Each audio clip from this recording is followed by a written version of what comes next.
Good afternoon. I got yesterday's video, or the past 3 days video, exporting and uploading. I do have to go to work in about an hour or so, so I'm gonna let that run while I'm gone. But for today, since I still can't do any Halloween work, I wanted to take a minute to talk about Hurricane Irma. Because things are getting kind of scary, and there's a lot of misinformation being spread around. I'm seeing a lot of people spreading false information. So maybe this will help you guys too if you're like in the vicinity. There's a lot of sensationalism and fear-mongering in the news these days, and that really bothers me. So I just kind of want to like clarify stuff for you guys and maybe myself as well. I've heard some people sharing a story saying that Hurricane Irma is going to actually become a Category 6, which has never happened before, which, by the way, is impossible. That's not a thing that can happen. And one of the most recent news stories I've been seeing shared is talking about there's nuclear power plants in the path of Hurricane Irma. It's going to cause a nuclear meltdown, and Florida's going to, you know, stuff like that. And that's not stuff that you should be worried about. That if something like that happens, then yes, the proper people will deal with it, but that's not something that everybody should be focusing on right now. Everybody should be focusing on where they live and what they should do to get out of danger's way. And I feel like a lot of these other news stories just put a bunch of other stuff out there. I don't know. Maybe I'm wrong, but that's the way I look at it. So anyway, here's what it looks like for my location. So I'm having to use my phone here because the Weather Channel website is not working. So as of recording this on Thursday, September 7th at 4:30 p.m., this is the projected trajectory for the storm. Now, it doesn't mean that this is actually what's going to happen. I see a lot of people who seem to think that everything in the red here is just going to be totally covered by the storm, and that's not the case. Anywhere that you see red is the potential that the center of the hurricane could be at. So, the center, the eye of the hurricane, could go as far west as Tallahassee, or it could be as far east as a little bit past Wilmington right there. Anywhere within this area could be hit with the eye. And I think it's that uncertainty that like makes people so scared and makes everybody freak out so much. And I'm not saying that that you shouldn't prepare for the worst.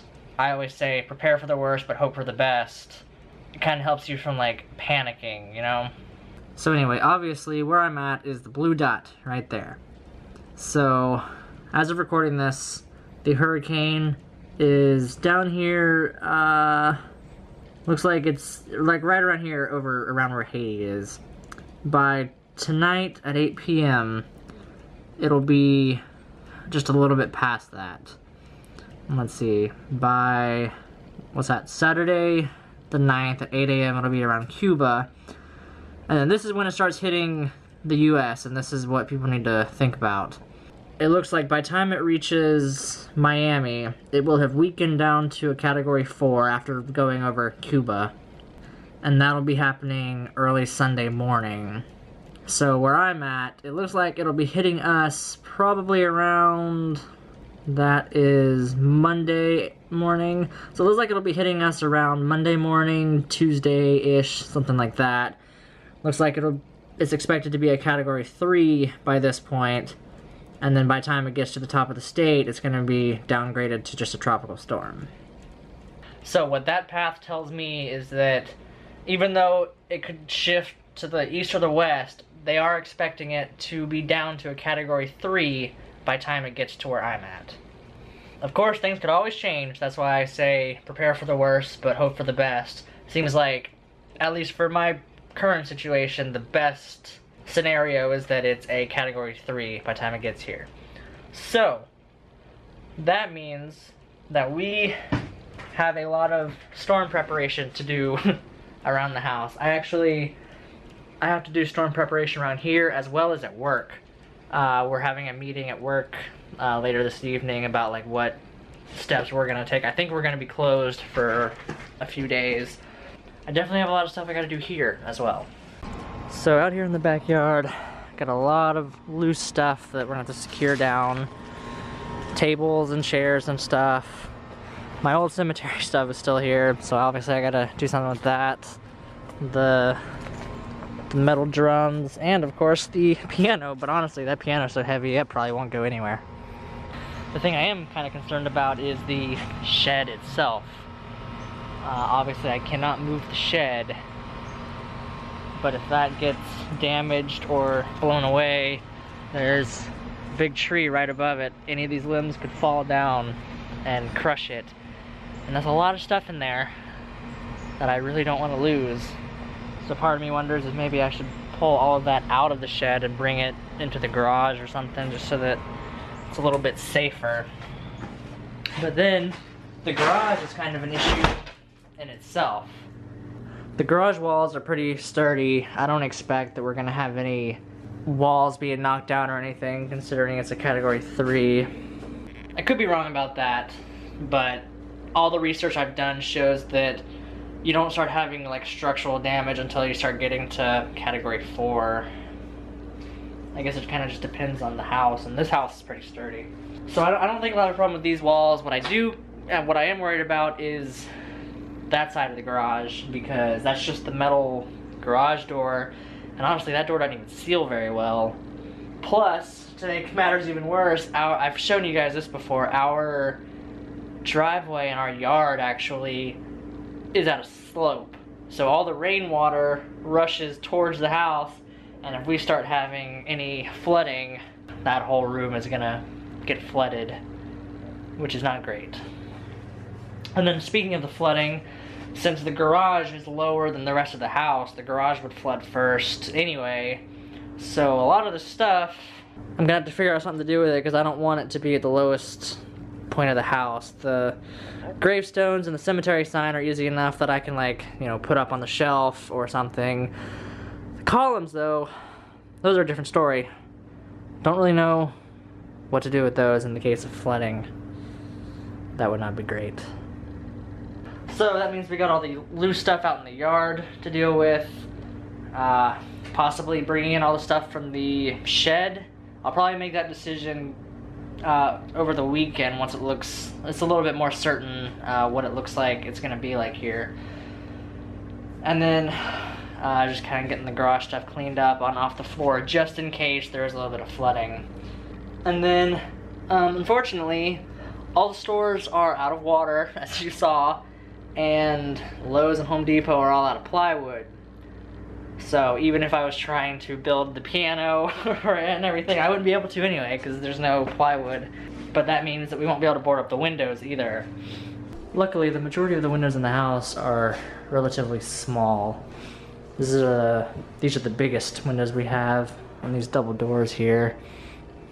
And I think we could probably just, you know, put duct tape on them so that if they were to get broken, they just wouldn't get shattered. Sadly, that's pretty much the only option we have, considering we can't go get plywood. Oh wow, I'm done. I guess this is the biggest window we have. Somehow I forget about this window. Hey kitty. You ready for the storm? And of course there's all the stuff out in the front yard that'll have to be secured. I think that the house itself will be fine. It's a very weird sounding plane, isn't it? I think the house itself will be fine, depending on what category it is by the time it gets here. But as you can see, we don't have any like giant limbs over the house. Those are all, they kind of look like they're over the house, but those are further that way. This tree, only have to worry about the shed, as I said. None of those trees are over the house. And none of those are over the house. The one in the front yard's not over the house. So I don't think we have to worry about any limbs falling and like crashing in the roof or anything. Again, that depends on what category it is by the time it gets here. There is a tree back here that we will probably end up losing regardless. I don't know how well you can make it out on the camera, but that tree right there that I'm zooming in on, as you can see, it's kind of tilted.